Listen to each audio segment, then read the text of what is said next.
Hello, and welcome to Advanced Placement World History. I would quickly like to introduce myself.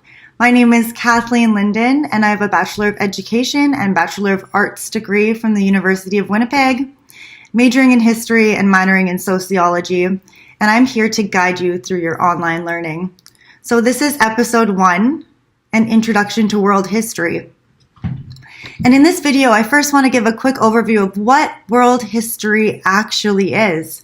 So a little bit of philosophy behind the course. Then in the second half of the video, I'm going to get into some of the course content that corresponds with the readings and the documentaries that you're going to be looking at later on. I'm going to talk to you about early hunting and gathering societies, the transition to agriculture, and how this led to the emergence of the very first civilizations. But I first want to start off by looking at the question, how long have humans existed? So humans have been around for about 250,000 years, and this very large time frame can really be divided into 3 periods. These 3 periods are more or less based on the technology that was used by the humans at that time. The first period is the Paleolithic age, and this period is characterized by a hunting and gathering lifestyle and accounts for 95% of the time of human existence. So during this very long period, humans spread out from their place of origin, which was Africa, and then they settled in every other major landmass on Earth. And now, even though the Paleolithic age represents 95% of the length of human existence, we are only going to examine it for a quick time in this course. The second period began about 12,000 years ago with what we can call the Agricultural Revolution, or the Neolithic Revolution. About 1,200 years ago, people began to plant their own food, domesticate animals, and started farming and raising animals to become their primary source of food. So this move towards farming led to the development of villages, then cities, then states, and eventually empires. So we will look at how this shift from hunting and gathering to farming really changes everything for humans and how it has shaped the human experience ever since. The third period begins around 1750 with the Industrial Revolution. Now, the Industrial Revolution is a sudden, rapid increase in the technological change and innovation, and we will look at how this shaped the societies in the modern world.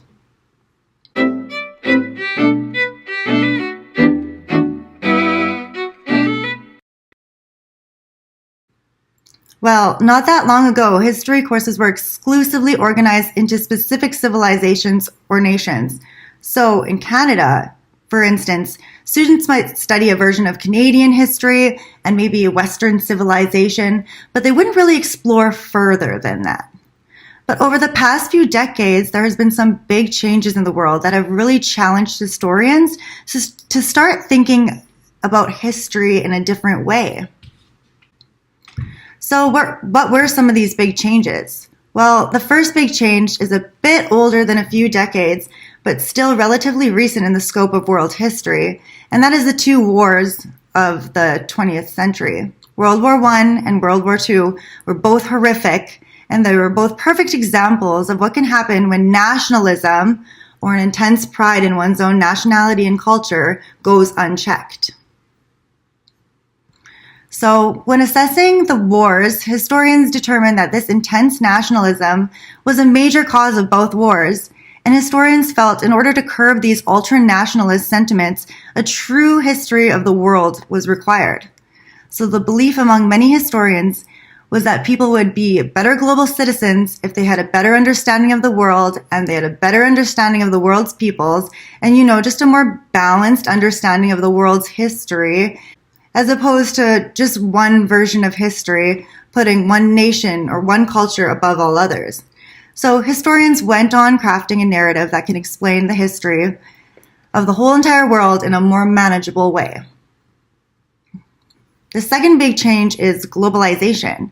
As technology becomes more and more advanced, people around the world become more connected. So countries don't exist in isolation today. A policy decision made by the United States or by China would affect the whole entire world. New tools of communication let us see what's happening around the world, so whether it be in Libya, Haiti, or Pakistan, information travels quickly. And as the world becomes more connected, our problems become more and more connected as well.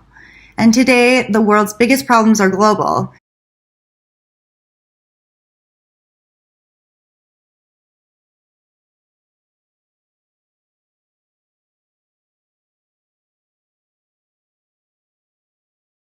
The third big change is the emergence of new countries in the developing world. So 100 years ago, almost the entire world was controlled by a dozen or so countries and their colonial empires.